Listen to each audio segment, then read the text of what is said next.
तो बच्चों, हम आपके सुमित भैया आज फिर से आपका स्वागत करते हैं एक नए टॉपिक के साथ, कूलॉम का नियम।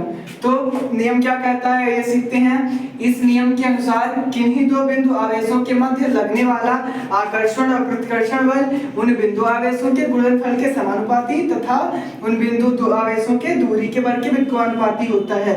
फिर से सीखिए, किन्हीं दो बिंदु आवेशों के मध्य लगने वाला आकर्षण व प्रतिकर्षण बल उन बिंदु आवेशों के गुणनफल के समानुपाती तथा उन बिंदु आवेशों के दूरी के वर्ग के व्युत्क्रमानुपाती होता है। आप लोग स्क्रीनशॉट लेना चाहे तो ले सकते हैं। फिर से आगे चलते हैं।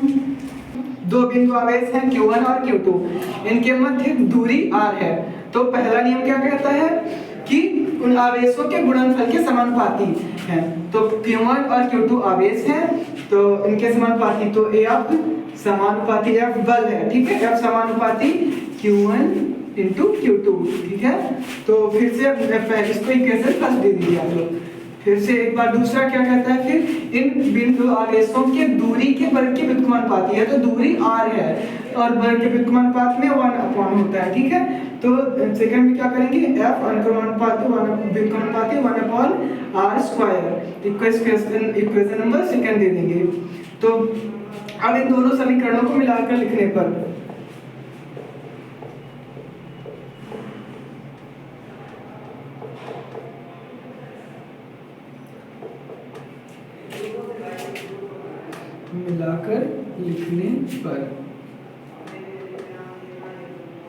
अब इन दोनों समीकरण को मिलाकर लिखेंगे तो हो जाएगा अपना F समानुपाती Q1 Q2 अपॉन r², ठीक है।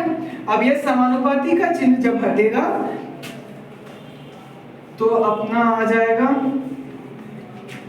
F बराबर K Q1 Q2 upon r², ठीक है। K परावैद्युत माध्यम है, जैसे K का SI पद्धति में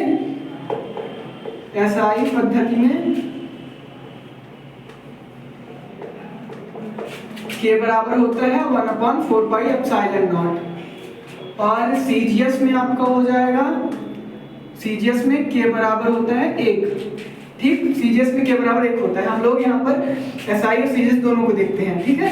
तो CGS में पहले हम लोग जब लिखेंगे तो हो जाएगा F बराबर Q1 Q2 अपॉन r²। ये मात्रक हो जाएगा इसका डायन, ठीक है। ये आप लोग देख लीजिए।